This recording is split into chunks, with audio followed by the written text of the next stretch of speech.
Hopefully everybody comes back. Or we can just start.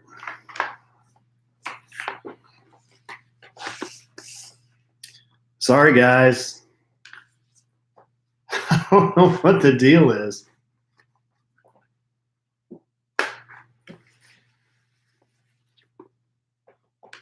Back. All I got to say is if you guys put up with all this buffoonery,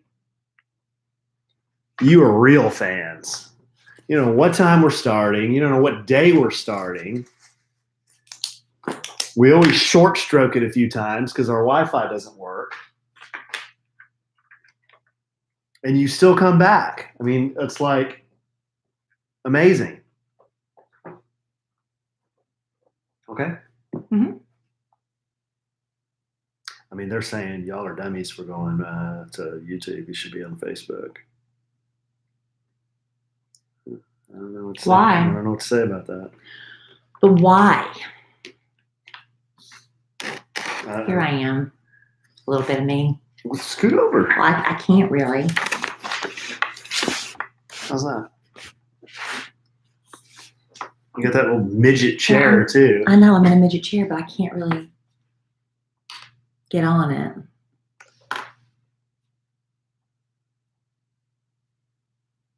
Why do we need to go back to Facebook? What's the difference? What's the big difference? We thought the connection would be better over here. Thank you, Sherry Holden. We love you, too. We love you desperately. Did she say she likes it better on YouTube?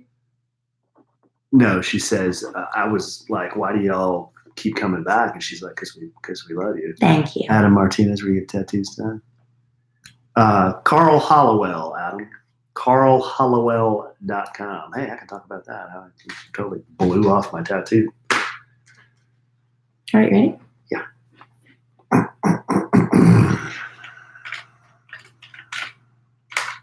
Oh, boy. Something wrong? No, I think that's right. And so. Testing 1 2 1 2. That's good. Neil and Lick. Neil and Lick. Please pick up the red courtesy phone, Neil and Lick. Go.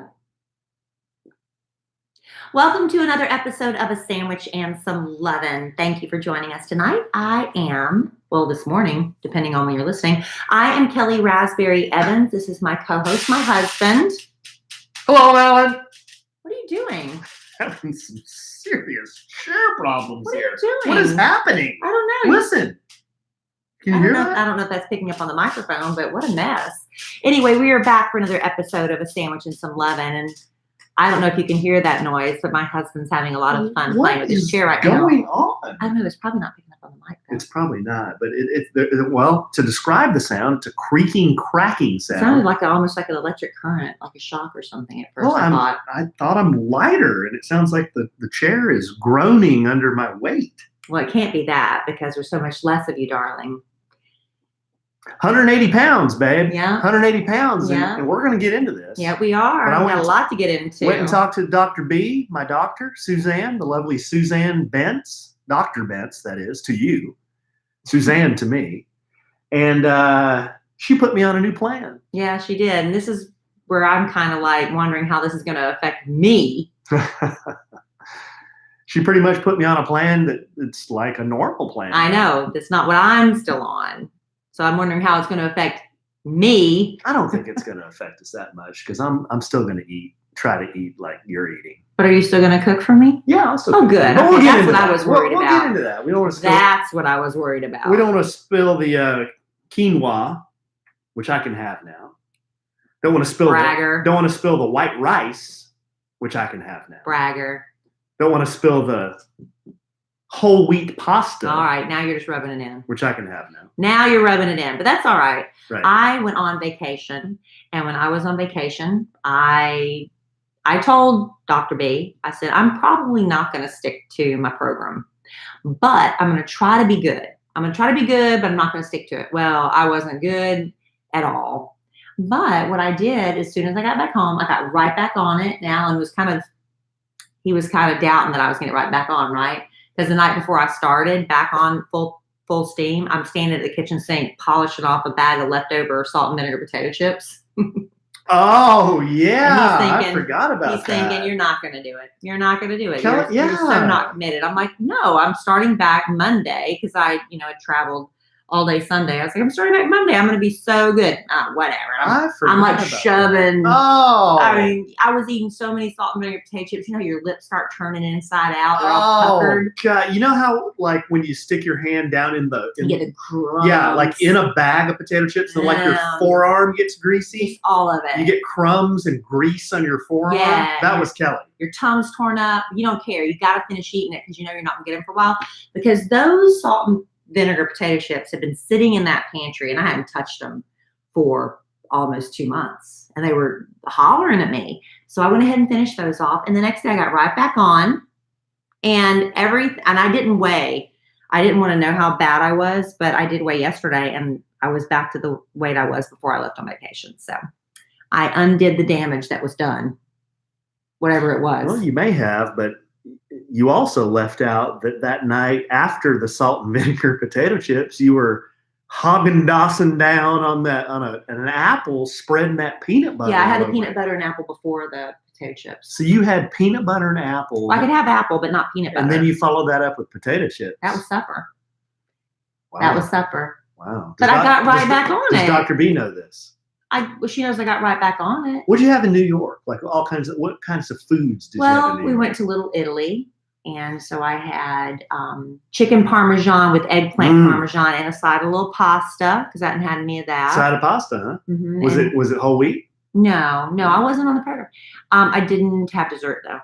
I don't think I had any dessert while I was in New York City. But anyway, I went with my best friend Tommy Jean, and we just went to a deli. And I had a half of a corned beef on rye with some matzo ball soup. On rye? Yeah, that was good. I don't know if rye is... It wasn't. I wasn't on the program. Rye is approved, is it? And then I went to another restaurant that when I got there, we were kind of a little bit taken aback. A lot of listeners had recommended Gato to us. That's Bobby Flay's restaurant. And didn't look at the menu or anything before I went, but we got there and we looked at the menu, and it was a bunch of stuff that we'd never eaten before. And we asked the waitress, what do you recommend? She said, well, we're really known for our octopus. And I'm like, this probably wasn't the place for us. But I don't even remember what we had. It was the thing that was most recognizable. I'll eat an octopus. You will. So if you're into octopus, Gato is the place to be. I'll eat a squid too. Now I have a couple of eating rules. Actually, I have several eating rules that are outside of the diet. 1, I don't eat bananas. I know you don't like bananas. 2, I don't eat anything that begins with a Z and ends in an I. A zucchini. And ziti. And ziti. You don't like ziti? Out. Why? 3, I don't eat anything that walks on one foot. What is that? Be a snail.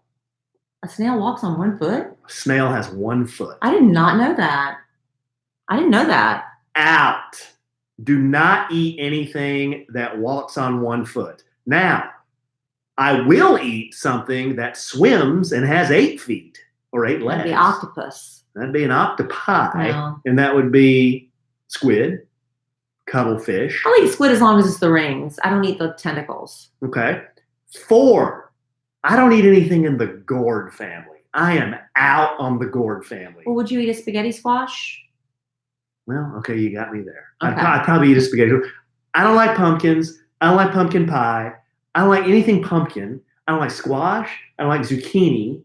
What else is in the gourd family? I just don't like the word gourd. Is that all of it? Well, you'll eat a spaghetti squash, though, if I make it like a pasta. Maybe. So anyway, I just kind of, did my thing. 5. Oh, I thought you were done. I don't eat anything that have eyes on stalks. What would that be? Snails. Eyes on stalks. Okay, we've already got snails. Okay. Well, that double eliminates them. Okay. So anyway, I was, not my best version of myself in New York City. You weren't living your best life? I got back on it, and it's all good. You weren't living your best life? No. Well, I was living my best life. Hey, what's the difference between the unhealthy version of it? What's the difference between a kiwi and a ziti? Kiwi's a fruit and ziti's a tube of pasta.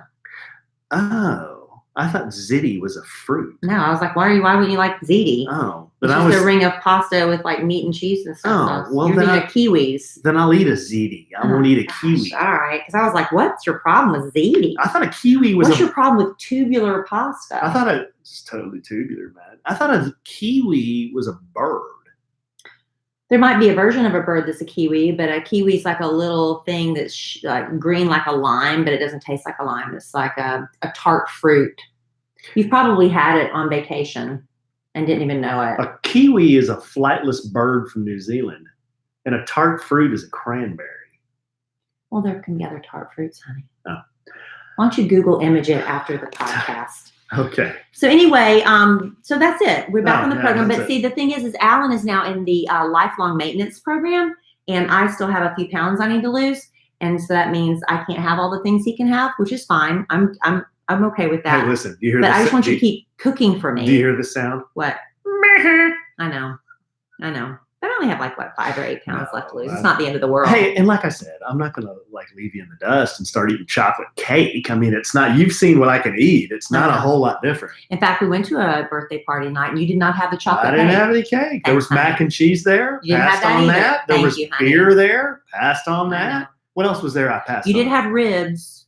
I didn't have Well, that. I had shrimp. It was protein. It's all right. We did good. We're doing it. And you know, another part of eating healthy and doing good is you have to start with a healthy breakfast, right?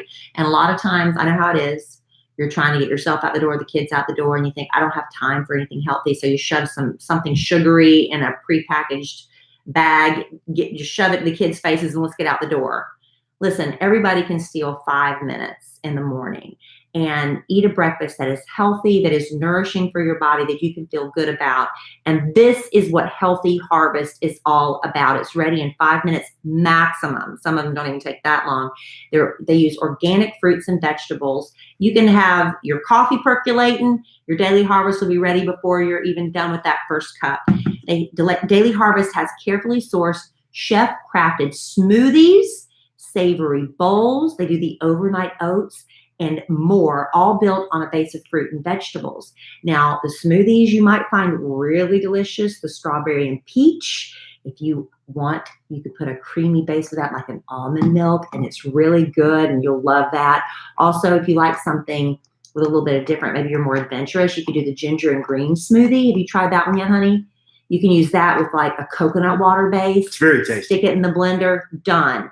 And it's something you can feel really good about. Daily Harvest. And it's the easiest, most delicious way to load up on your fruits and vegetables. First thing in the morning, you can do it before bed or any time in between. It's a healthy snack option as well. And you can go to daily-harvest.com and enter promo code SANDWICH to get 3 cups free. Wow. Yeah, in your first box. That's promo code SANDWICH for 3 free Daily Harvest cups at daily-harvest.com.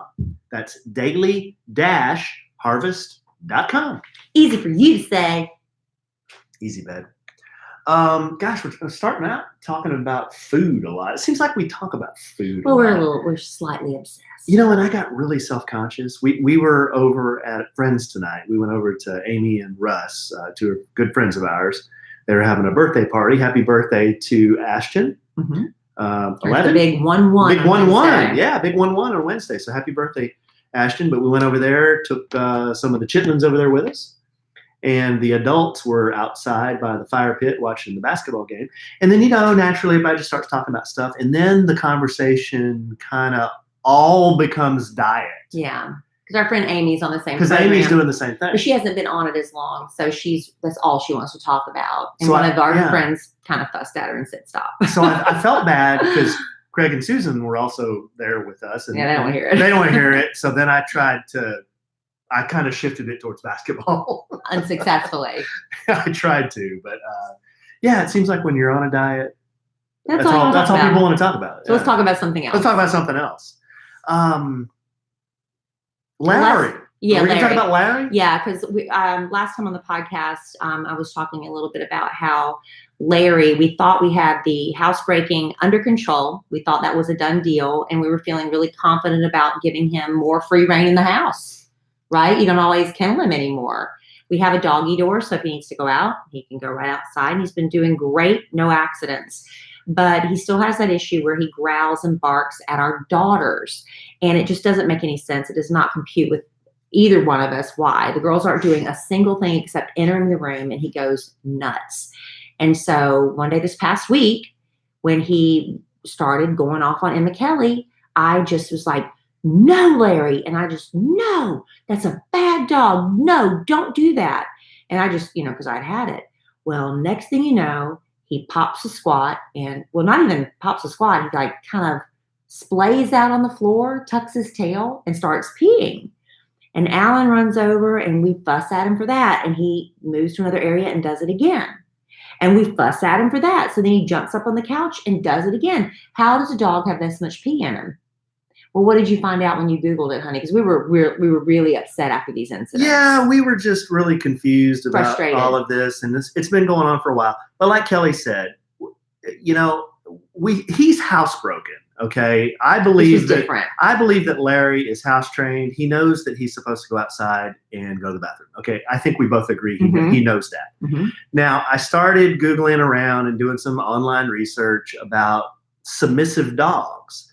And if you just Google, my dog is submissive, why? Or how do you get a dog to not be submissive? Or how do you build a dog's confidence if you have a submissive dog? First of all, what is a submissive dog? So if you're a dog owner, when your dog gets in trouble, have you ever seen him put his ears down and he'll tuck his tail and he'll kind of creep along the ground, and sometimes they kind of look up at you with sad eyes? Or if you go to pet them, they'll kind of put their head down and they won't want to look at you. They won't make eye contact. Those are submissive, what do you call them? Behaviors. And it's totally natural for dogs to do this. But when you have submissive urination, yeah, that's a problem. Well, that's a problem because humans don't like that. Mm-mm. And, as humans, we don't want the dog peeing in the house. Okay. Mm-hmm. But in the dog world, I learned a dog laying over on its back and tinkling, that is totally normal behavior in the dog world. And when a dog does that to another dog or to somebody that the dog thinks is my alpha, the dog is saying, look, man, I'm not going to hurt you. So whatever you're about to do to me, don't do it anymore because I know I'm in trouble and I'm not going to hurt you. See, and that breaks my heart. So cut it out. Whatever you're about to do, stop it. Yeah, the fact that he was trying to signal to me, I'm not trying to hurt you. I don't want to hurt you. I'm not going to hurt you. That that was like a dagger through my heart. Because I don't want to be scared, but it's like, how do you correct him and get him to stop doing a bad behavior? Right. And so the dog is telling you, I'm not picking on Kelly. I'm saying this is what we've learned. Yeah, this is what I've learned. If the dog is saying, hey, I'm not going to hurt you, leave me alone, I'm not a threat to you, then, if you get mad at the dog for exhibiting this behavior, the dog just does it even more. The dog's like, okay, I'm really not going to hurt you now, so I'm going to keep peeing. Pee some more. Yeah, so I'm going to pee some more. So I read about how to correct this, and dogs that do this, they kind of get into the spiral of losing their confidence, their self-confidence. So there are things that you can do with dogs that do that to build their self-confidence. One is something that we've been doing with Larry, and it really has seemed to help him. Quickly. He loves his toys. Absolutely loves his little $1 dollar store orange squeaky toy. It's a ball with like a tail on it, a long rag, and he loves that thing. Mm-hmm. So I get that out with him, 15 minutes a day. I sit on the floor with him, so I'm down on his level. I'm not like up above him, because I'm real big and he's real small. So I get down with him, squeak that toy, and play tug of war with him. And then when he's kind of got a good grip on it, I let it go. And that tells him, oh, I won. So that he's like, oh, okay. Kind of build up a little confidence, And then he wants to do it again. Yeah. And what I learned, just reading online, researching online, tug of war is a big deal to dogs. And you would never let a dog that had kind of a dominant personality win tug of war, because then the dog is like, oh, okay, I'm this guy's alpha. Mm-hmm. Larry is not like that. He's a very gentle, submissive, kind of skittish dog. So he's a rescue. We don't know his backstory. He was found wandering in a field covered in burrs and fleas, about a year and a half old. So we don't know his backstory. Hey, who knows what happened to Larry? Yeah, we don't know. He could. So he's skittish. Hopefully not, but he could have been mistreated. he could have been out on his own for 6 months. Just scared to death. Scared to death, being chased around know. by bigger dogs, or being, who knows? We don't know. Being attacked by eagles or hawks. Who knows? You have no idea. So tug of war is a big one. There's another one called a submission exercise. So you know how dogs go on their belly, and when they show you their belly, they're saying, I'm not going to hurt you. I'm submissive. You can do the same to a dog. So you can get down on the floor, you get down on your back, and then put the dog on your belly, just kind of playfully put him on your belly and let him just stay there on your belly while you're on the floor. And that's real easy. Like, I'll sit there and watch TV and just let Larry sit on my belly. And that, in the dog language, you're saying, it's okay. You can have the confidence to lay on me, and I'll be on my back, and I'll be submissive to you. We should play that later. So that's another little thing. So I think those two things are the things we've been doing with him. And then also I think Kelly and I have agreed that, he's just not the type of dog that you need to really get on a lot. Well, you read that about, you don't, when they do that kind of submissive urination, you don't yell at them because it makes it worse. It'll just make it worse, yeah. He's the kind of dog that needs confidence. He needs a lot of, good boy, you did a good job. The kind of the more of the positive reinforcement. Yeah, and the thing also we learned is when you walk in the door, ignore him. Yeah. That's another thing. And so I told him, Kelly, my daughter, that he's constantly growling and barking at, just ignore him. Just act like he's not even there. And then, and just like we're supposed to as well, because the first instinct you have is to scoop them up and love them as soon as you walk in the door. You're supposed to ignore them until they calm down and then beckon them to you. And then you don't pet them on the head. Yeah, that's another thing. Tickle them under the chin and on the belly, because petting them on the head is like they think they're being corrected or something. Yeah, that's another thing we learned, that a submissive dog prefers to be scratched under tickle under the chin and the belly or on and his chest. chest, right? So I told him, Kelly, the other day, I let her out of the car before I came in the house. I had to get some stuff out. And so she goes into the house first, and it's just her and Larry in the house. And I'm thinking, well, I just told her, just ignore him. Don't pay him any attention. By the time I got in the house, I walked in the kitchen. She's holding him in her arms, and he's like laying on her. I said, what happened?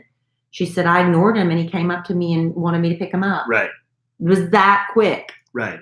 But she just acted like he wasn't there. And even though he barked and growled, he got over it and came up to her. Exactly.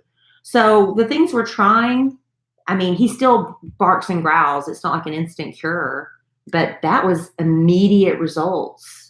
What else? From what we're trying. You know what else I've thought, and I haven't told you this, but this makes sense when I just kind of talk it out. Dogs, and this is Captain Obvious, I think all dogs need a purpose.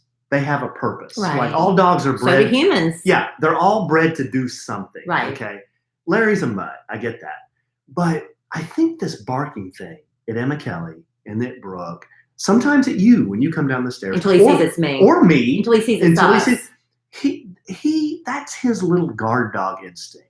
He's a gentle, submissive dog, but I also think he has a little bit of, I want to raise my voice because that's my job here. And that's what I'm supposed to do. And when people get mad at me for doing it, it makes me nervous. Yeah. You know what I mean? I know. So I think the only He's such a good boy. he just does it because it's instinctive to him when he gets nervous and he hears something to bark at it. Yeah. And then when his masters, his alphas, say, bad dog for doing that, he's like, I was just trying to he's protect like, you. well, that's my purpose. That's why I'm here. Yeah. So I've just put all these little pieces together, and that, I'm not an expert, but that's what I think. Mm-hmm. I think that's his purpose, is to raise Cain when he hears something. And when we tell him no, bad dog, it makes him nervous. And when he pees, it makes us even madder. It makes him even more nervous. Yeah. I can't figure anything else out. We've learned a lot of lessons. Alan's Google skills proved to be very beneficial in this instance. So we're seeing results. So if you're having these issues, Google it or just do what we said. Yeah. And it seems to be helping him out. Doesn't it seem like he's better? I think so.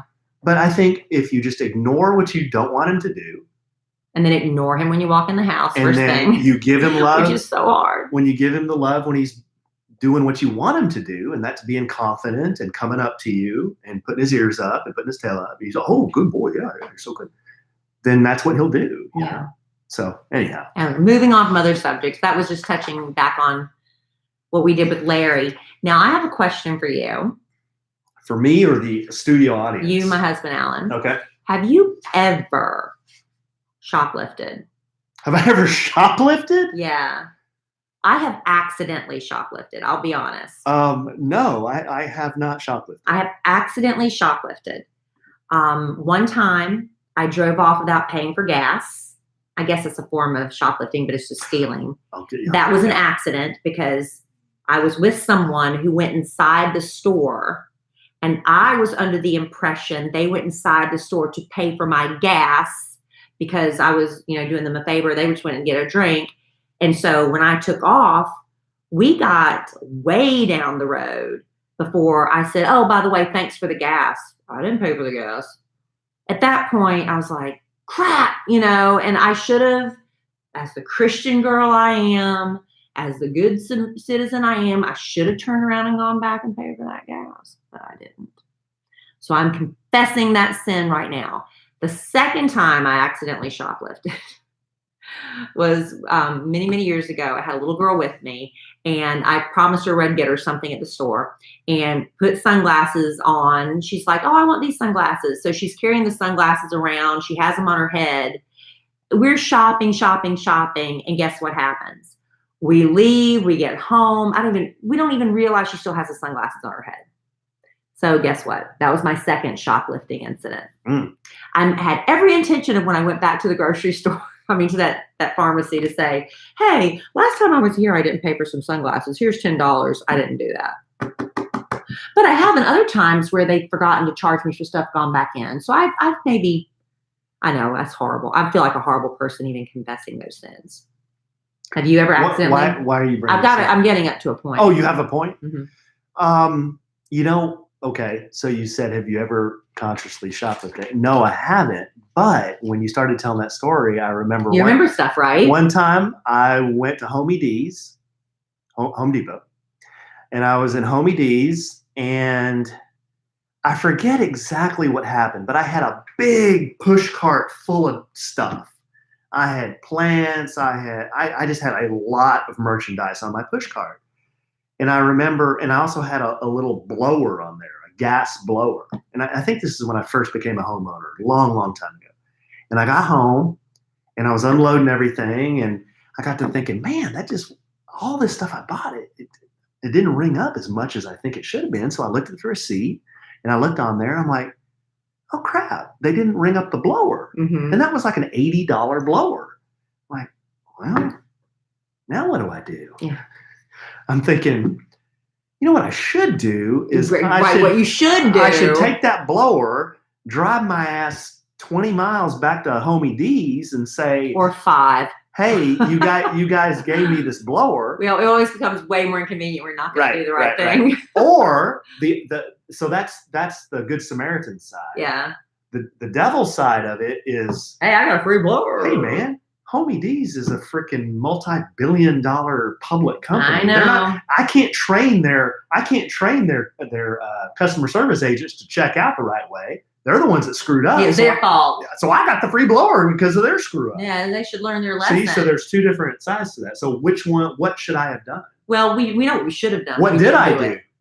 You didn't take it back. You kept the blower. But then did you enjoy using it, or did you feel guilty?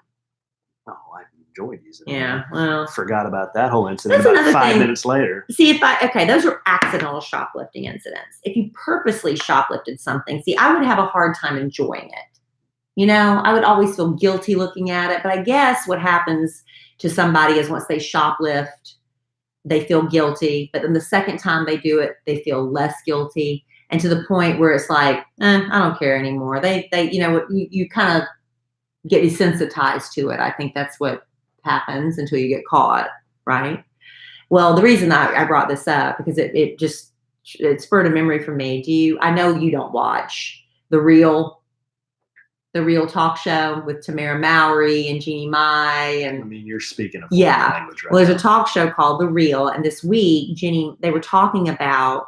Is this different than the Reels Network? The Real, REAL. It's a girl. It's all girls. It's not REAL. Talk show. No, REAL. And Tamara asked the women on the panel if they thought sampling snacks before paying for them is shoplifting.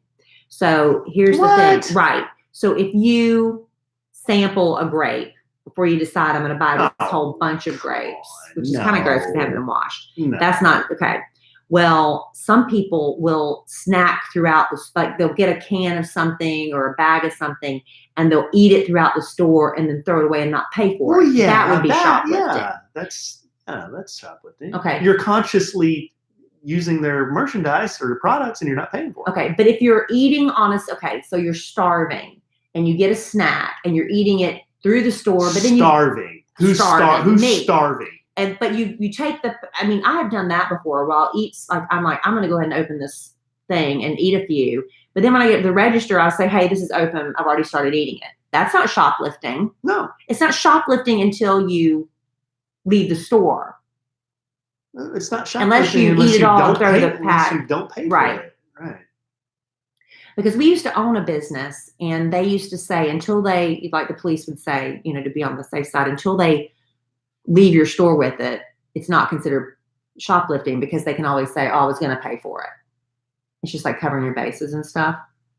Mm-hmm. Anyway, the whole thing, Jeannie Mai on the panel said she used to shoplift all the time until one of her fans caught her doing it on Snapchat. She said she would go through the store and she would eat the food and then she realized somebody caught her on Snapchat and posted it.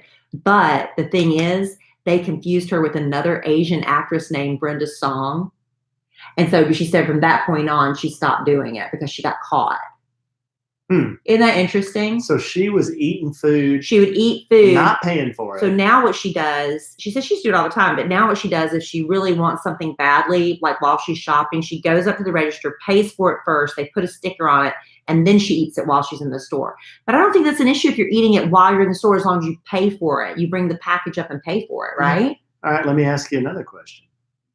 What if you're at the food court in the mall and you blow by the little, not the one that's always next to the Chick-fil-A. They sell like the bourbon chicken. Yeah. What if you blow by the guy doing the little samples and he gives you a sample, but then you go walk somewhere for about 2 minutes. You come back, you grab another sample. You go screw around for another 3 or 4 minutes. You come back, you take another sample. And you continue this pattern until you've had about 10 samples, which is about the size of a freaking chicken breast. Okay. Is that shoplifting? I don't think so because he kept giving it to you, right? But are you abusing the free samples? You're abusing the samples, but that's not shoplifting because he gave it to you. Well, then how is that different than having a grape in the grocery store? Because you're pretty much saying this is my free sample. But you're going to go buy all the grapes. That's the intention, right? Well, I don't know. Does everybody who eats a grape buy the whole bunch of grapes? No. Sometimes you can decide the grapes are sour or something. You don't want them because you can get a bad batch of grapes. And there's nothing worse than a bad batch of grapes. And a bad orange. We had some bad oranges lately. It made me so mad. You know what I saw one time in the grocery store? And I'll never forget it as long as I've lived. I walked around the corner with my buggy. And there was a woman. She had taken the cap off the ketchup. She stuck her finger in the ketchup. No. And she tasted, I swear to you, I saw her do that. Was this in South Carolina? Yes, it was. So I was like, I immediately froze in my tracks and walked the other way. So I don't know if she put the ketchup back. I don't know if she decided this is the best ketchup. I'm going to buy it. I don't know what was up with that, but I saw her stick her finger in that ketchup. Is so freaking Isn't that nasty. The grossest? That is so nasty. Gross. Think of the bacteria that's fermenting in that bottle of ketchup. And someone bought it. And someone bought it.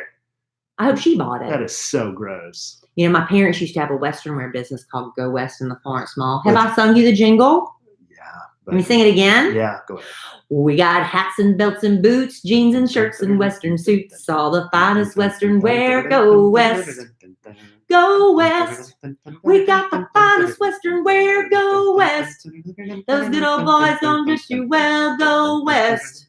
Don't settle for less. Go West. Stop. That's Go West. This is my daddy talking. That's Go West in the Florence Mall. Let us bring out the cowboy in you. Okay, that was our jingle, and that was my daddy at the end. That's not how your dad said it. Well, Let's go west in the Florence Mall. You do it. Let us bring out the cowboy in you. Hello, Allen. No, that's Oh. go west Let's in the go- Florence Mall. Let's go west in the Florence Mall. Like that? Let us bring out the Let's cowboy bring in out the you. cowboy. Okay, so anyway, I would be in there working a lot, and I was a high school kid and then a college student. And these two women came in one time, and I was by myself. Can I help you, ladies? No, we're just looking. And you don't want to hound them and tail them the whole time, because I'm like one of those people that I don't like it when somebody tails me around and acts like I'm going to steal something. But these women were trying to steal something, but I was still, young and naive. One of them had a fake baby belly. Oh, come on. Mhm. Are you serious? She And they had, were stuffing crap in the they baby shoved belly? a pair of ostrich skin got boots in me there, kidding. and ostrich skin They- boots. They tried to freaking No, they did. They cork stole a them. pair of boots? They stole them. And I was so scared because they were Unreal. menacing. And I think they realized that I knew what they were up to, and they kind of like gave me a lot of attitude. But some women will wear like maternity clothes, but they'll have like some sort of pouch underneath it, and they'll stick stuff in there. Yeah, I got shoplifted on that way. And my dad caught a shoplifter one time, and she started like trying to run, and he grabbed her, and she started flailing and Your screaming. dad and, grabbed her? Yeah, and she was scratching and clawing and carrying on and kicking. And Oh, they called the no. police and everything, but they ended up like letting her go because it's a first offense, that kind of crap. But my dad got all scratched up about that. You know what? What you just described. The vision in my mind is, remember that cartoon with Daffy Duck, and the abominable snowman was holding Daffy by his neck, Yeah, and all you could see was the top of Daffy's head and his fist. wasn't how it went down. I can imagine your dad holding this lady by her neck, No. and she's just flailing. No, he didn't hold her by her neck. He tried to grab her. She's kicking and screaming and clawing. It was awful. Y'all, I used to work retail. Retail is hard. I no. think everybody should work retail and wait tables, because it will teach you a lot about humanity and about yourself. One time I was in there by myself, and this pervert came in, and he was wearing jeans that were way too big for him. Why do you call him a pervert? Because he was letting them drop down so I could see his wiener.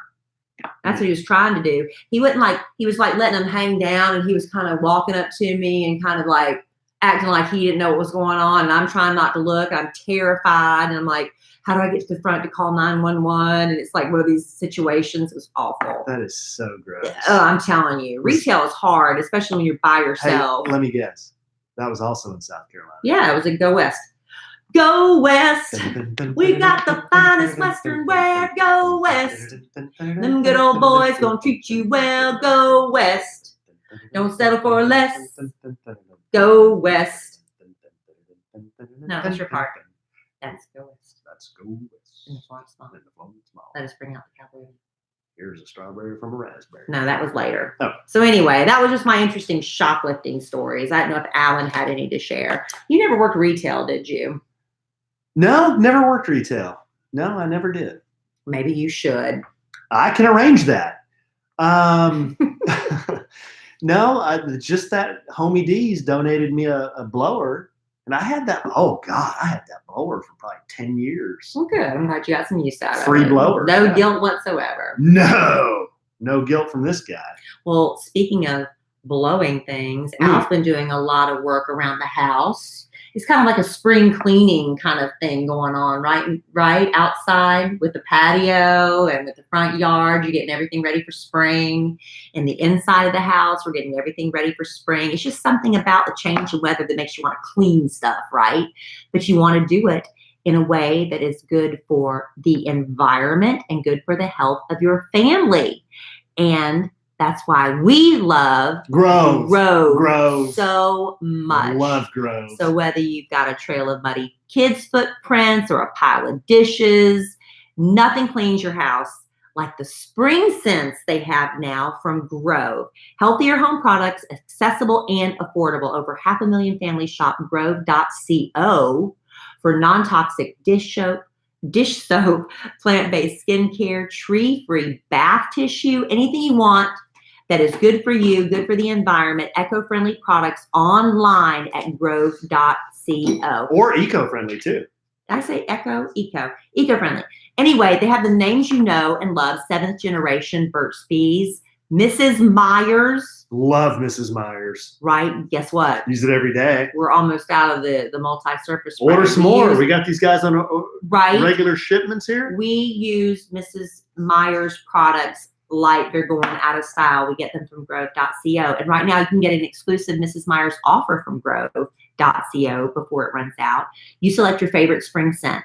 Is it going to be peony, lilac, or mint? Well, new customers get a free cleaning set in these limited edition scents when you place your first order of $20.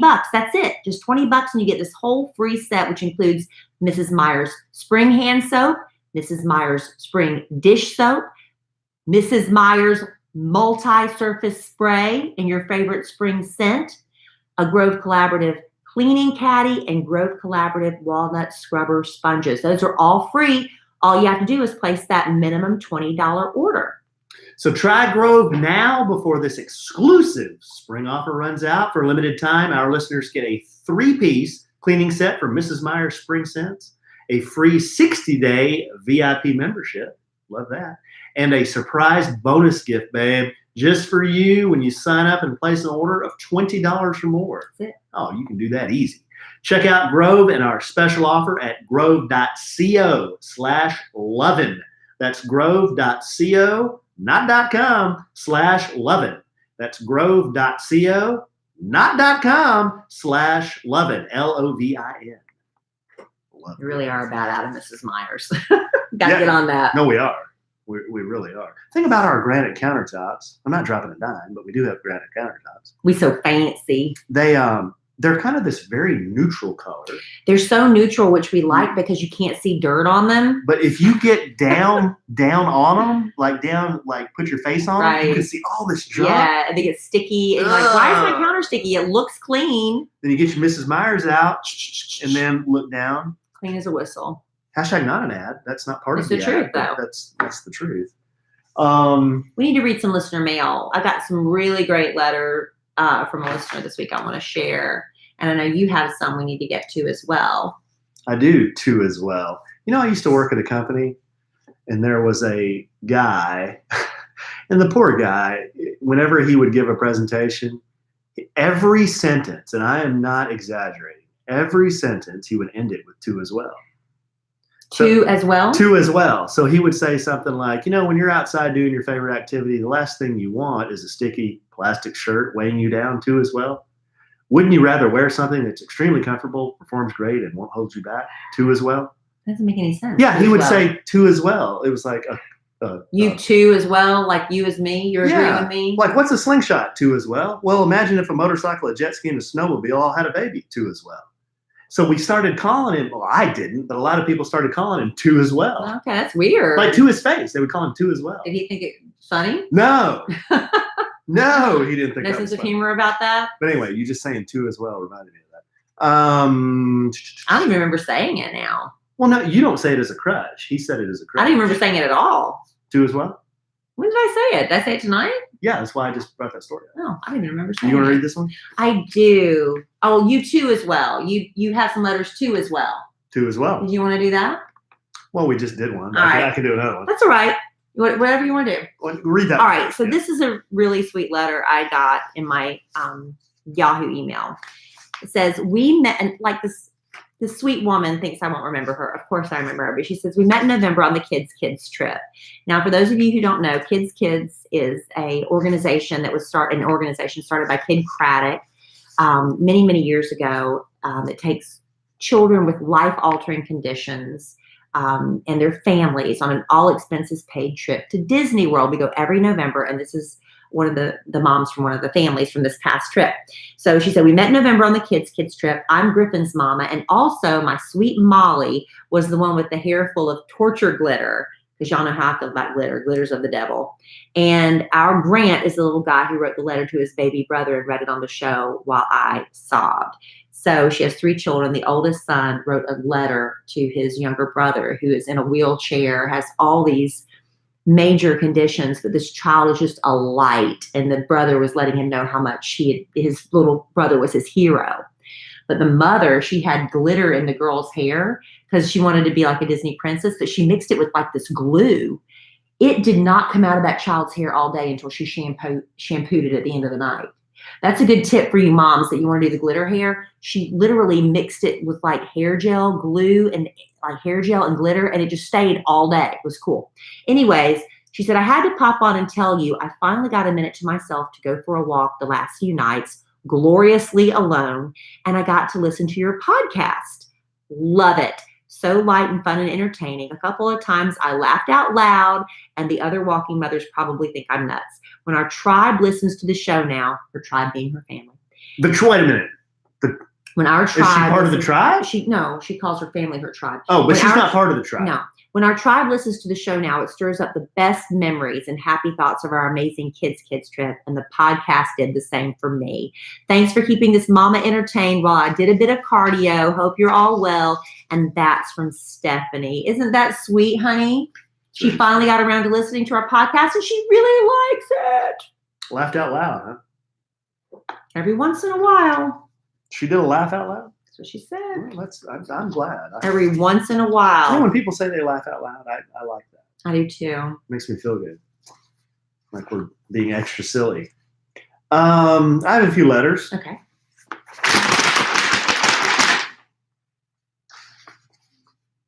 I'm going to paper cut. That we're going to. Boy, I've got a. You need to not do that. I've got a big old gash I don't on your know hand. why, but I have several cuts in the webbing of my hands. You know. You've been doing a lot of yard work. Maybe that's why. Mm-hmm. Maybe that's why, babe. You don't even realize because you're in the throes of it. Oh, I was like W out there with my chambray shirt, very sexy, my Stetson on. I was clearing brush. You know, you did not. I don't know. You like look Luke Bryan when you're doing the yard. Yeah, I didn't know. I didn't even have a chambray shirt on. I just had First time Alan showed on. up to my house, we just started dating in January. My birthday was in April, so he bought a couple of bushes that he was going to plant for me, which I thought was really cool. No pun intended. No, he brought some bushes that would grow with the house and another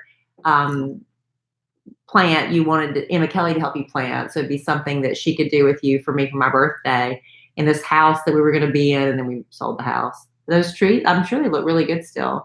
But he showed up at my front door and he was wearing a t-shirt and his work jeans and his work boots, and he had a hat on and gloves. I was like, you look so stinking hot right now. I said, just stand right there. I'm going to take a picture of you. Remember that? Vaguely. And I made you stand there on the front porch. You felt so silly, but I think also a lot flattered. And I took your picture. Looking like Luke Bryan. I'm going to find that picture and post it. And then Kelly said, I'm going to find that picture and post it on my Instagram. Y'all look for it. Kelly said, you look like Luke Bryan. And I'm like, who the hell's Luke Bryan? Well, you look like, you were dressed, you reminded me of Luke Bryan. But Luke Bryan didn't have a beard. I get Luke Bryan and, who's the other guy with the blonde hair and he's always kind of a dumb guy. A country guy? Kinda. Oh my gosh. I shouldn't even brought this up because I can't. It's so obvious. It's on the tip of my tongue, but he's a comedian. He always plays Larry the Cable Guy? No, he always plays kind of a dingy, blonde. He's a country guy. Comedian? Kinda, yeah. You might be a redneck? No, not Jeff that. Foxworthy? Not Jeff Foxworthy. Forget it. I don't have any idea. Doggone it. This is bothering me now. Well, you always get Negan from The Walking Dead. No, not Negan. And I'm not saying you look just like Luke Bryan. You're dressed like Luke Bryan. I'm going to find that picture. I'm going to find that out, and I'll bring it next podcast. Okay, a couple letters here. Here's one. It's going to hit you before we get off the podcast. It may. Okay, this is from... I didn't have the names on any of these because I didn't think they'd want their names. Okay. This one says, hey, Kellie and Allen, I was listening to your podcast from March 7th, and y'all were saying something about spending more time with family and ask your grandparents about their life. So I just wanted to share something that my cousin did for us. Some years ago, she wrote down a ton of questions for both of them individually and together. She videotaped the interviews with them, one of my grandmother and then my grandfather, then together. We learned their favorite color, their favorite flower, their favorite Bible verse, their childhood memories, memories of their parents and friends. Then we learned how they met, why they fell in love. And then they gave us memories with our parents and about each of their grandchildren. That's beautiful. Isn't that awesome? Isn't that the coolest thing? Awesome. Isn't that the neatest thing? It's not a lot of effort either, It's just time. All those things I don't know about my grandparents. No You idea. might not even know them a lot sometimes about my own parents. Yeah. Right. I would not take any money in the world for this because they were taken from us in March 2011 by being murdered in their home. Oh my gosh. How's that a turn? Oh, We never thought something like that could happen to anyone we knew, That's much awful. less us. that's awful. You never know how much time you have. But when you have those memories to go back and watch and hear those voices, it means more than anything. Sorry this was so long. It's really not. That long. Just wanted to share that idea for others. Isn't that That's a beautiful idea, and I'm so sorry. That's awful. That is so sad I'm to about hear. to cry just thinking about that. That's awful. But look at what she said they learned. I know. Their favorite color, flower, Bible verse, their childhood memories of their parents, which would be their great-grandparents and friends. Yeah. We learned how they met, why they fell in love. I mean, that's just, like Kelly said, and it's funny. The reason this letter jumped out at me is because very recently, here in the last month, Kelly and my sister and I were trying to plan a surprise for my mom and dad because we thought, my sister and I, really, not Kelly. Kelly didn't know. My sister Amanda and I thought that it was my parents' 50th anniversary. Y'all, we were stressed. Like, what are we going to do? We were thinking about doing some sort of crab boil. We were just all these kind of ideas. Should we do a big fancy dinner? And then we finally decided they were going to come over to the house, and Alan told his dad. And at the last minute, the dad said, oh my gosh, I completely forgot. We had booked a trip to go to Las Vegas. So we're like, well, this big fancy 50th dinner is not going to happen. So I tell my sister what my dad just told me, which was, well, they're going to Las Vegas. I said, did you know that they were going to Las Vegas? And she said, no. And I said, and I'm not really sure that I'm not really sure that this is their 50th. Have you ever asked them what wedding anniversary this is? And my sister said, well, Aunt Saul, which we've talked about on other podcasts before, it's my mom's best friend, told Angie, her daughter, which is my sister's best friend, that, yeah, this is their 50th. Well, so my sister's hearing this like fourth hand, okay? Turns out it wasn't their 50th. We thought maybe they were going to Vegas because they love to gamble. It was their 49th. That's how they were celebrating. We had a big basket sent to their room with all these treats and snacks and stuff. And the parents were like, well, this is really nice. Thanks. What a nice 49th anniversary gift. Like, oh, crap. So I'm telling a long story here, but the point is sometimes you just got to sit down with your parents or your grandparents and just say, hey, what was it like when you got married? Or how did you fall in love? Or what was dating like? Like, how did you meet people when you were younger? You know, wouldn't that be interesting to know? Yeah. Like, what was it like? Like, what did you do for fun? Like, when you were together laying in bed at night, what did you talk about? We're on our phones all the time, or we're sitting there watching TV. I'm doing better. I'm not going on my phone as much. No, I'm not. Oh, but I'm just saying in general. In general. Well, like, what was life like? You know, and this letter really hit me, and then it just reminded me. Well, shit, me and my sister didn't even know that it was my mom and dad's 49th anniversary. How did we not know that? Y'all are the worst. How did we not know that? Why am I talking like this? You feel so guilty. All right. I hope they caught the people that did that to the grandparents. So that's awful. I'm still like, I can't shake that. That's awful. Very, very difficult. I hope that person got caught and punished. But thank you for sending that letter. Yeah, let's concentrate on the positive from that letter. I have your name, but I didn't want to read that one on the podcast. All right, here's another letter. Okay. This one says, and this one we've talked about a lot, but I thought that this is a great one to keep reinforcing. Okay. Says, you mentioned that you would set up, you being Kelly and I, you would set up a few dates when your daughter was with her dad. Okay, this one's for you. When your daughter was with her dad. However, when my kids are with their dad, the divorced parents, okay, the first, third, and fifth weekends, generally speaking, the man I'm dating will have their kids. So how do parents date? I've got a hot sports opinion here. My hot sports opinion is Divorced parents that have children and the woman has them one weekend, the dad has them, and they're always like have their kids the same. You will find a way to go on a date. If a man tells you, well, I just can't do it because I have my kids, that's a bunch of crap. A man who wants to go on a date will get a babysitter. A man who wants to go on a date will say, well, I have my kids this weekend. Hey, let's do coffee. I can do coffee. I can drop them at my parents for 30 minutes and we can go do coffee. There are ways around this. Yeah, they don't have to be all night dates. They don't have to be all night dates. I see what you're saying. But if you ever run into somebody I do like a man that, when you. Yeah. But if it's just over and over Yeah. and over, I can't do it because it's my kids. I can't do this because of my kids. I can't do this because of my kids. Move on. Move on. Or you can see each other during the week too. Yeah. There are such things as lunch dates and weeknight dates. Now, Kelly and I ran into the same thing and we made it happen. we did. And every once in a while we'd go on a date with Emma Kelly. Every once in a while, like for my birthday or something like that when we first started dating.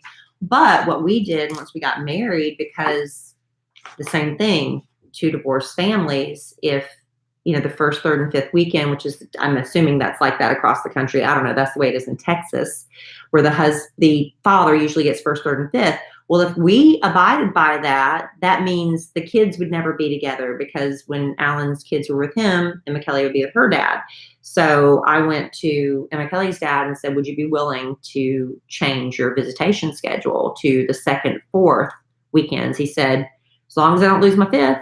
I said, that's fine. So now he went from a first, third, and fifth to a second, fourth, fifth. So the kids are together.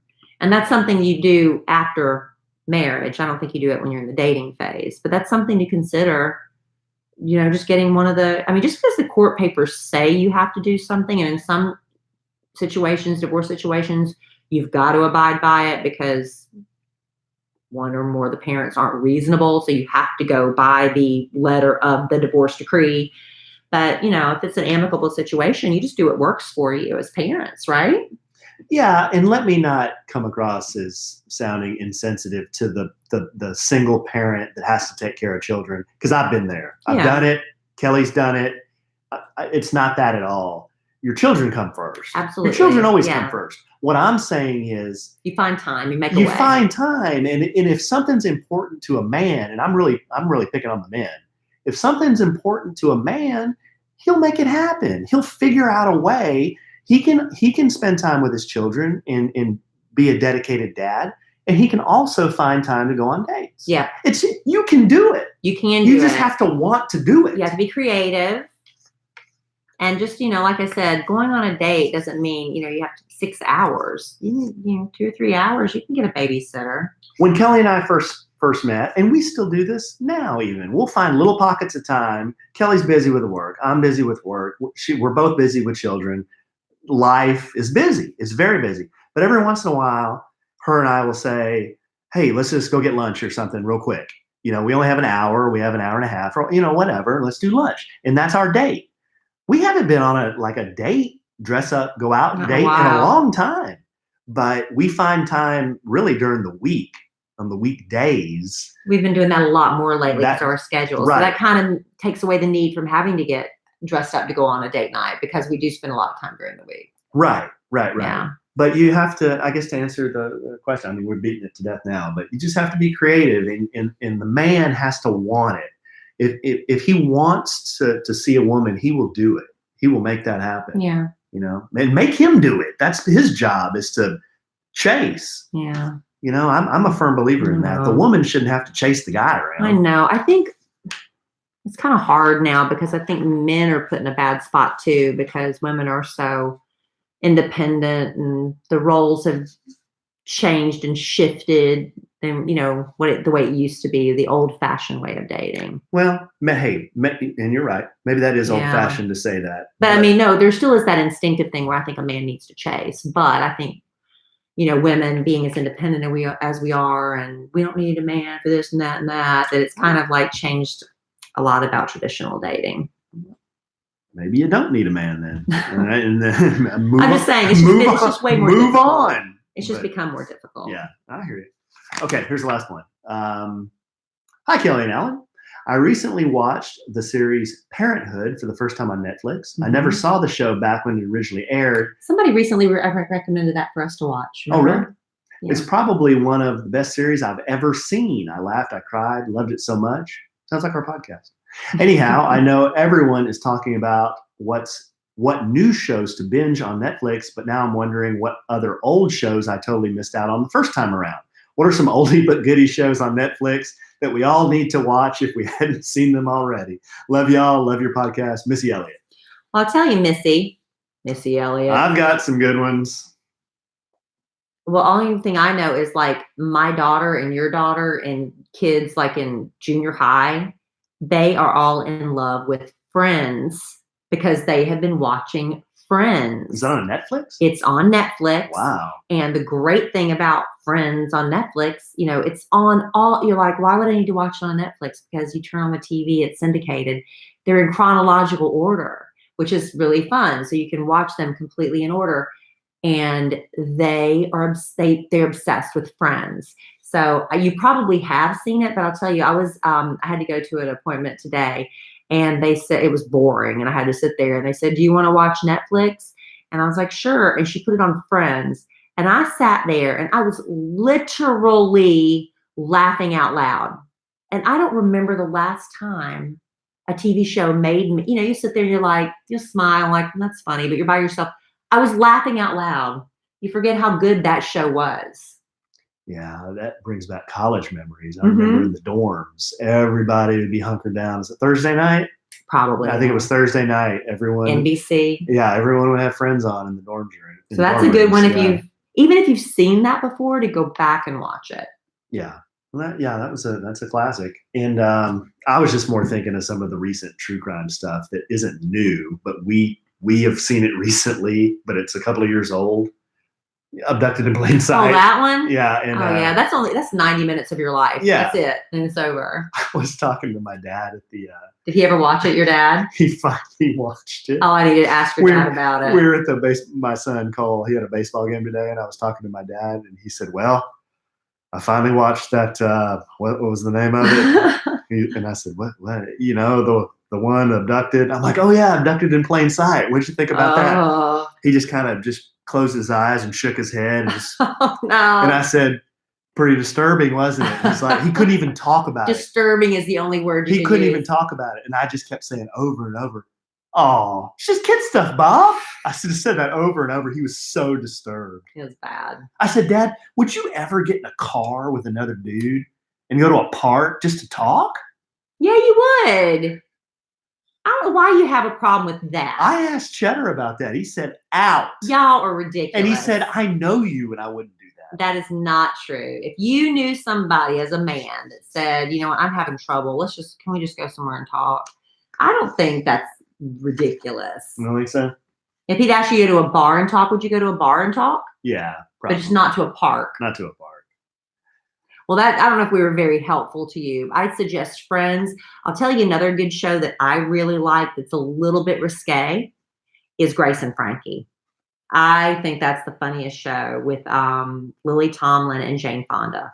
A lot of people have issues with Jane Fonda. I'm telling you, it's kind of a dirty show, but it's really funny. So if you haven't seen Grace and Frankie, in fact, every time the season ends, I'm like, oh, I hope they both live long enough to come back and do another season. And so far they have.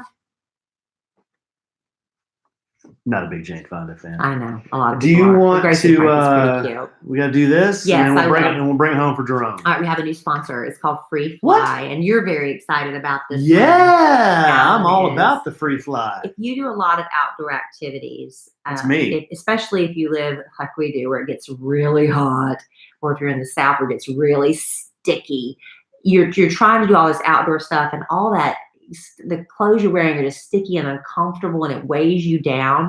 Well, this brother and sister got together because they were having these same problems. Like, we want to do all this outdoor stuff, but we're so hot and miserable.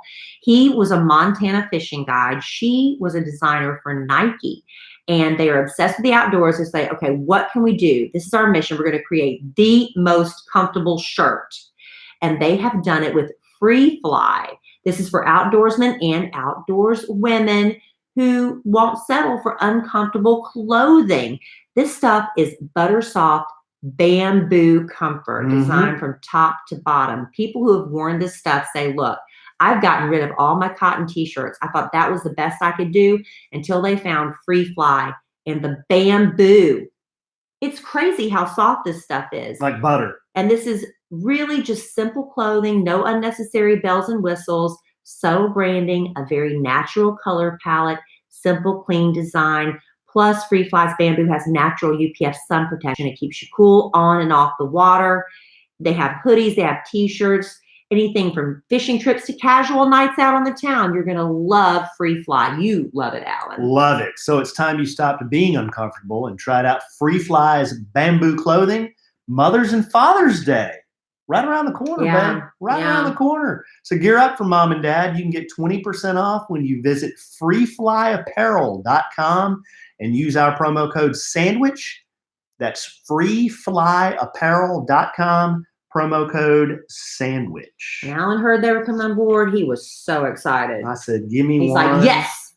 Give me one of everything in extra medium. And speaking of extra medium, here's just a real quick bit we'll do, and then we've got to bring it home here, babe. On Texas Monthly, there was this really funny article about kind of country and Texas sayings. So I was perusing. That means reading, reviewing, reading. Oh. Yeah, perusing. We never know. We have fancy. We have listeners all over the place. Arkansas. That's a joke that a friend of mine used to make while he was doing a magic bit. Anyway, there are all these different sayings for small and thin, because we're small and thin now. So one of us is. One of us is still working on it. I thought I'd go down this list because they're kind of funny. One is, she's so small, she wears her bra backwards and it fits. But She's so thin, she's frying sized. Like she's, oh, okay, I get it. She's so small, or he's so small, he's knee high to a grasshopper. Okay, I've heard that one, yeah. He's so small, he'd have to stand up to look a rattler in the eye. That's country. He's so small, he's about as big as the little end of nothing. I like that one. You like that one? That's good, wholesome humor. I like little end of nothing. He's so small, he's half as big as a minute. I like that one too. She's so small, she's no bigger than moles on a chigger. Oh, that's small. That's small. That's small. I don't even know what the next one means, so we're going to skip it. Maybe I would. Okay. Is it too country? I don't know what it means. He's so small, he's scrawny as Ace Reed cattle. Yeah, is that like a cattle that's starving to death or something? Ace Reed is capitalized, like that might be a brand name. Listener, if you know what that means, will you please email us or comment on social media? I don't know what that means. We don't know what scrawny as Ace Reed cattle means. That was in Texas. I could Google it, but not now. She's so small, she has nothing between the horns and hooves but hide. Huh. Yeah. Okay. He's so small, he's a lot of cattle references. He's so small, he's as thin as a bar's ear. A bear's ear? Bar's ear. Bar's it says B-A-R apostrophe. This bit is slowly failing. Okay, here's a good one. She's so small, she's as thin as a gnat's whisker. Okay, that's small. She's so small, she's as thin as store-bought thread. What's the difference between non-store-bought thread and store-bought thread? This is crazy. He's so thin, he's as thin as depression soup. That's thin. That's just water. Oh, that's thin. Yeah. That's like ice soup. Yeah. She's so thin, she's as thin as fiddle string. Is that thinner than store-bought thread? I don't know. This is ridiculous. Kelly's so thin, she's as thin as a rake and twice as sexy. Thank you. Wait. What's twice as sexy as nothing? Well, twice as sexy as a rake is pretty. But double, nothing times nothing is nothing. Nothing doubled is nothing. A rake isn't sexy, so it'd be double not sexy, right? I'm overthinking it. Right. I'm overthinking it. You're right. Nothing times nothing is nothing. Alan's so thin, he's as flat as a fritter. I say that all the time. Flat as a fritter. We're fighting through 3 more of these. Kelly's so skinny, she had to stand twice to make a shadow. Okay, I've heard that one. That's cute. Kelly's so skinny, you could give her a big red and use her as a thermometer. See? That should have been your closer. That's a good one. That should have been your closer. Now here's a good one to end on. Kelly's so skinny she shades herself under the clothesline. Aw. Thanks, honey. Those are funny. Oh man, I'm not sure I read some of those right, but You didn't do it with enough of an accent, maybe. well, we should have had you read them in South Carolina. Yeah. And that's like my 4th South Carolina reference on this podcast. That's okay. I was in South Carolina visiting family, and Alan called me. Well, one time we were talking on the phone, and I forget exactly how you phrased it, but basically it was like, I cannot understand what you are saying right now. I couldn't. Because I was so country. I told her when she got But back. I think I got rid of it pretty quick when I came home. You did, because you started hanging out with people who just talk normally. Well, it's normal in the South. Yeah, I know. My dad's It's just so easy. Oh, I You go know, home. I know. And it's just like this lazy thing overcomes your tongue, and it's just so relaxed, and I can't help it. I'm giving you a hard time. My dad's from Georgia. I know how this works. Well, he hasn't been home to Georgia forever, has he? My dad always has a little bit of a twang. He's from I should Georgia. take him home to South Carolina with me. Oh, he'd fit right in. Yeah, he would. The only thing I regret is I didn't get any boiled peanuts when I was in South Carolina. The farmer's market wasn't open with them yet. Well, I'm not sure that's RM3 approved, but It would not be. But remember, I wasn't on the program when I was home. that's right. All right, babe. Well, we've gone a little bit over here, but that's okay. We gave a little bonus time to our friends and Sandwich and some Lovin Nation. Anything else you wanted to talk about? No, I think I'm good. All right, good. Well, you have fun in Daytona. I'm sure we will hear you from Daytona. Our friends on the podcast will look forward to hearing from you again when you get back from Daytona. The Kid Craddock Morning Show will be broadcasting live from Daytona Beach, Florida. Nationally syndicated. Monday and Tuesday. And then, but I'll be back home to record the next podcast for a Sandwich and some Lovin. All right. Good. Well, I love you desperately. Love you. Thank you for doing this podcast with me. And Thank you. We'll do it again very soon. And in the immortal words of the great Keanu Reeves, life is good when you have a good sandwich. Bye.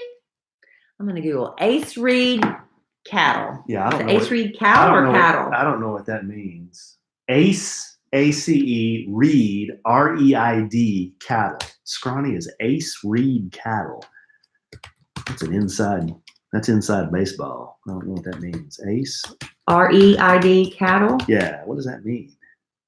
Oh, it's like a cartoon. See, he made all of his cows real skinny, I guess. Oh. Ace Reed was the creator of the cartoon Cowpokes. So that's really... Well, click on the images. What does it look like? What do they look like? Oh, okay. They're a hardy breed, all right, or they couldn't survive that Brandon. I don't know. Okay. That's He was a vague That's some reference. inside baseball. He must be a Texas Must cartoonist. be an old one. These are old That's cartoons. old school. See, so Ace Reed was a cartoonist that drew all his cattle like a real skinny.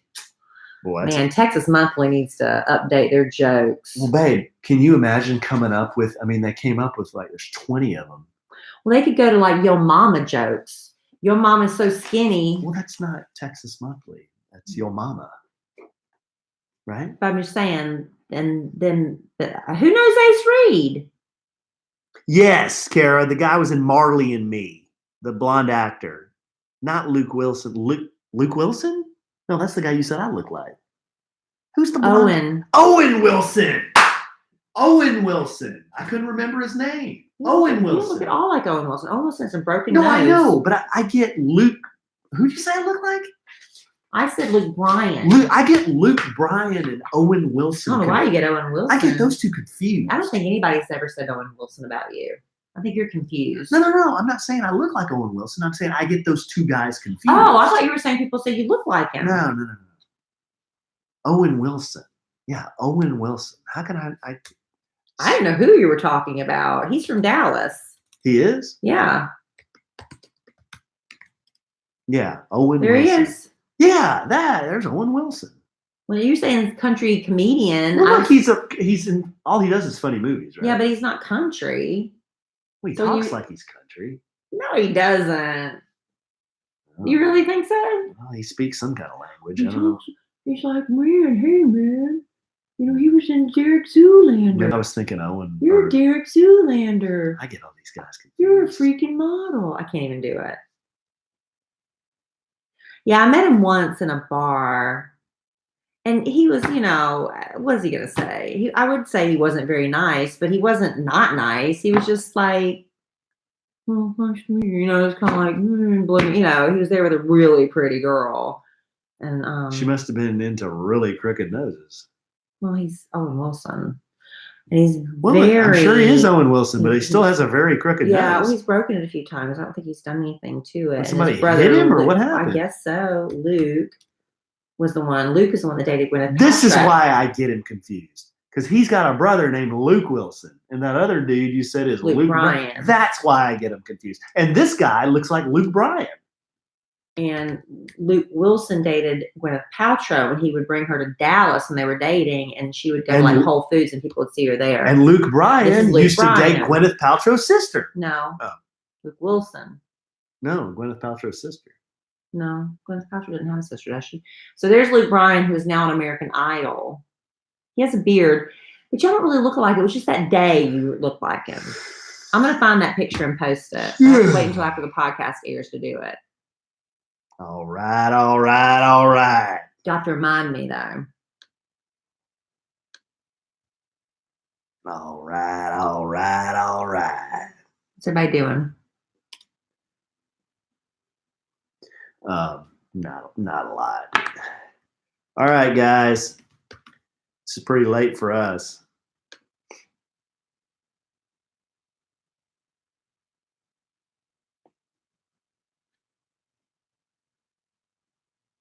Whoa. Michael, why's your fly down? What are you talking about? Uh-oh. My fly was down. What's that Who about? calls it a fly anymore? Come on, Michael. What are you calling it a fly for? My fly was down. What is that Confucius saying? I don't know. Oh, Confucius say, passionate kiss like spider web, lead to undoing a fly.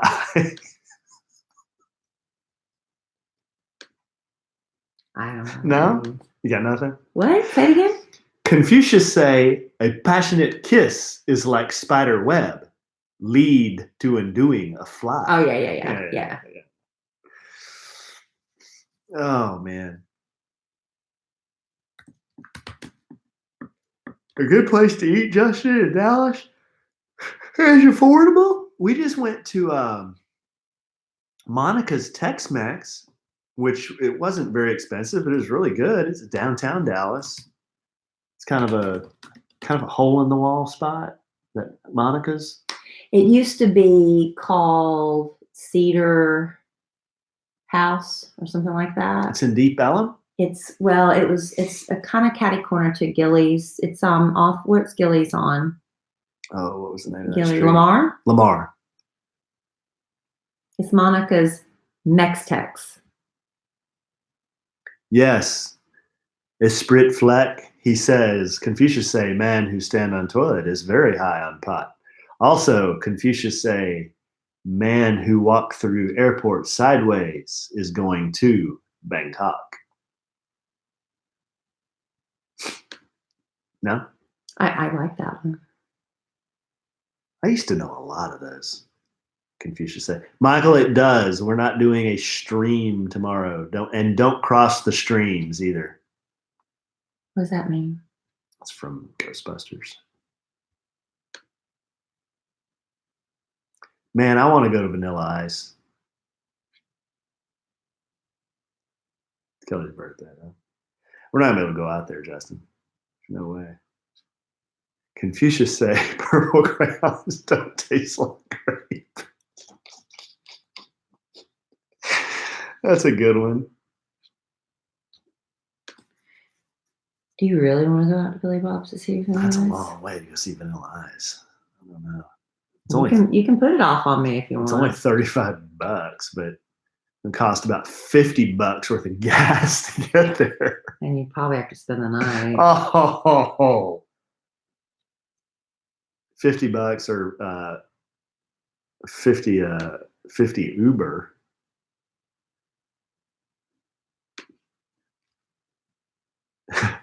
Does anybody else have any good Confucius sayings? I'm a big Confucius saying guy. Confucius say. I used to know a bunch of them. I wish I could remember. Google it. Well, man who stand on toilet is high on pot. Passionate kiss is like spider web, lead to undoing a fly. Man who walks sideways through airport is going to Bangkok. There's only 3 I know. Hey, Kara, good call. This is show content for next time. Confucius say. You need to be writing them down. No, there's a website. It's got 100 of them on there. I don't know. I can't. It's like those Chuck Norris ones. Oh yeah, I have a buddy who posted online. He wants to buy a truck, and he said, "Should I buy a Ford or a Chevy?" And everyone's like, "Blah blah blah blah blah." Everyone's a Ford guy or everybody's a Chevy guy. And this one guy posted at the bottom. He goes, "I don't care what y'all say. All I know is Chuck drove a Dodge." And there's a picture of Chuck Norris in a Dodge. Yeah. Those Chuck things are hilarious. It's a great one.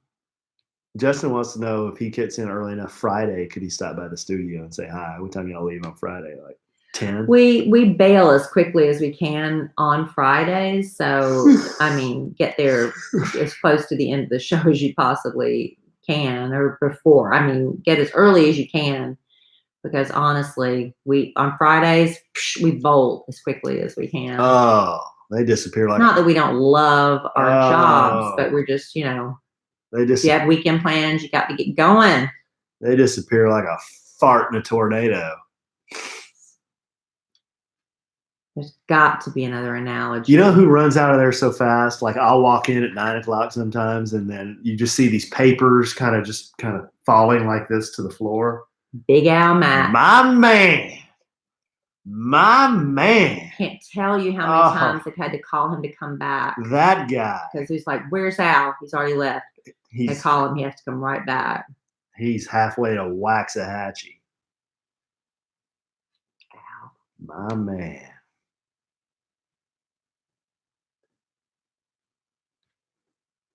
All right, guys. We got a skeleton crew here tonight. Well, Saturday night. Well, right? yeah, we didn't tease it. We just did it. Yes, this podcast brought to you by Chuck Norris's chest hair. I'm telling you, those Chuck Norrisons are funny. Real What funny. is that one that was like, you know how people Google things? Yes. Well, Google Chuck Norris's things. That's just one of them. People that Google. You know how people say, "I'm going to Google something"? Yeah. Well, Google Chuck Norris's something. They don't have to Google anything. They could Google it themselves, but they'd prefer to Chuck Norris it. Okay. Instead of Googling you, Chuck Norris. If it takes that much explanation, it's not even funny anymore. It could be me. I'm trying to find something on the internet. I don't know how many we have, Michael. I'm not sure. I haven't checked. Me what? Subscribers on YouTube. We got them up the other night, pretty good. And Kellie and I had a telethon. Get us to 10,000. That's our next. That's our next milestone.